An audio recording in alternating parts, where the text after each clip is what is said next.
ಸುಧಾಕರ್ ಅವರು ಆಳ್ವಿಕೆ ಇಲ್ಲೇನು ಅಭಿವೃದ್ಧಿ ಇಲ್ಲ.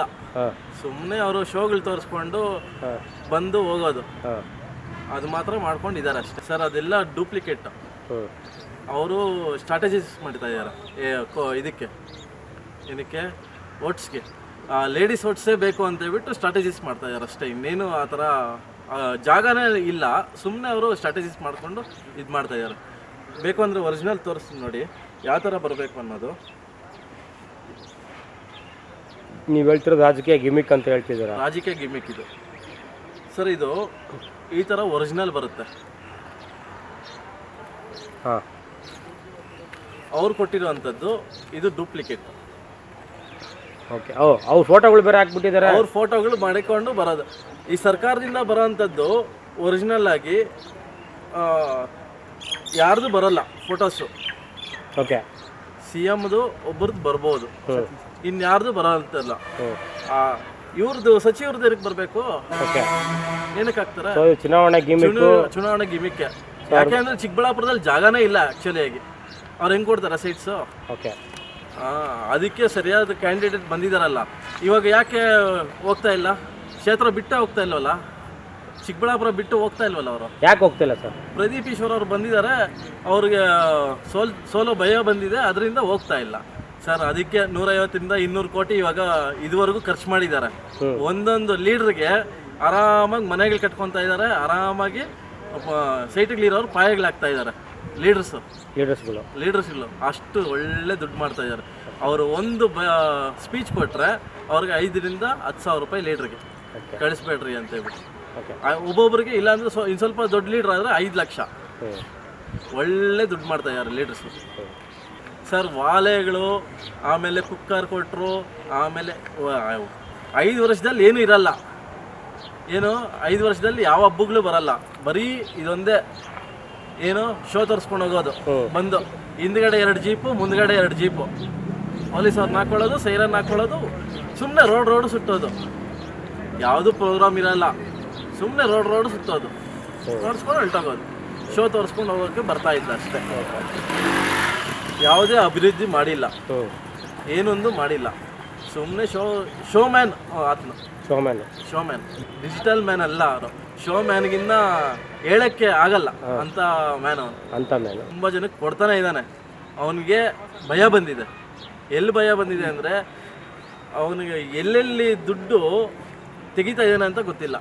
ನಮ್ಮ ಪ್ರದೀಪ್ ಸರ್ ಅವರು ತೆಗೆಸ್ತಾ ಇದ್ದಾರೆ ಅಂದರೆ ಅವರು ನಂಬರ್ 1 ಅಷ್ಟು ತೆಗೆಸ್ತಾ ಇದ್ದಾರೆ. ಇದುವರೆಗೂ 150ರಿಂದ 200 ಕೋಟಿ ತೆಗೆಸಿದ್ದಾರೆ. ನೆಕ್ಸ್ಟು ಇನ್ನು 2-3 ದಿನದಲ್ಲಿ ಒಂದು 300 ಕೋಟಿವರೆಗೂ ತೆಗೆಸಾಕ್ತಾರೆ.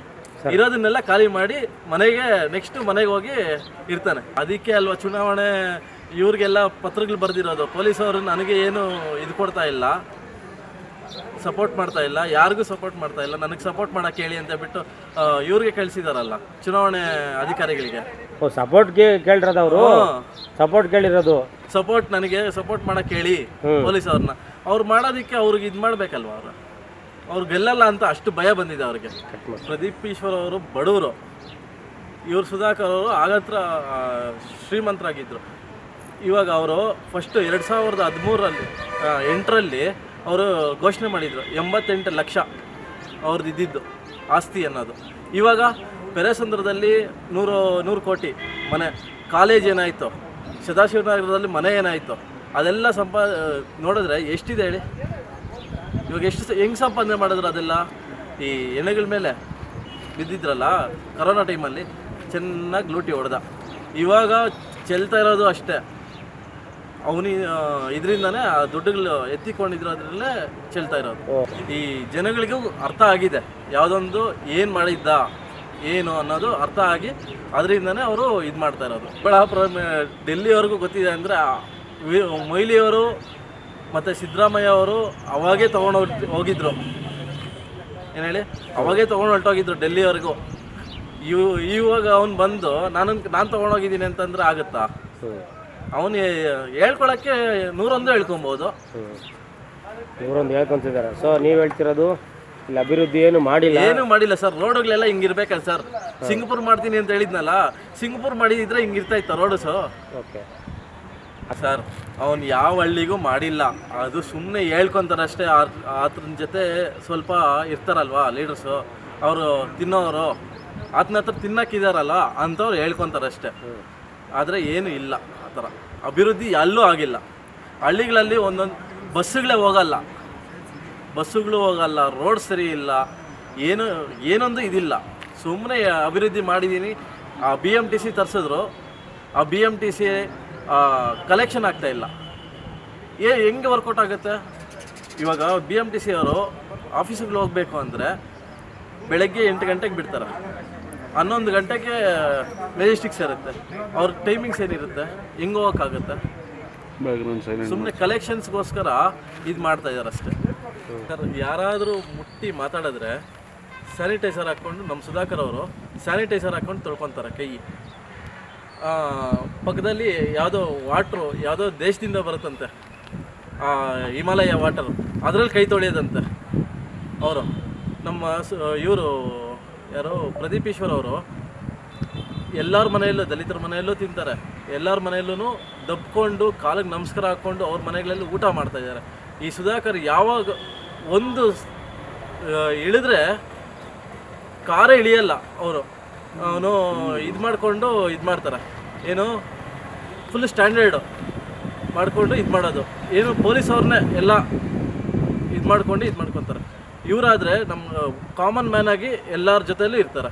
ಆದ್ದರಿಂದ ನಮ್ಮ ಪ್ರದೀಪ್ ಈಶ್ವರ್ ಅವ್ರಿಗೆ ನಾವು ಬೆಂಬಲವಾಗಿ ನಾವು ನಿಂತಿದ್ದೀರಿ. ಏನು ಮಾಡ್ಕೊತಾರೆ ಅವ್ನು ಸುಧಾಕರ್? ಹಾಕಿದ್ರೆ ಒಂದು 4-5 ಕೇಸ್ ಹಾಕ್ತಾನೆ, ಹಾಕ್ಕೊಳ್ಳಿ ಬಿಡ್ರಿ, ನಾವು ಎಲ್ಲದಕ್ಕೂ ಸಿದ್ಧವಾಗಿದ್ದೀರಿ.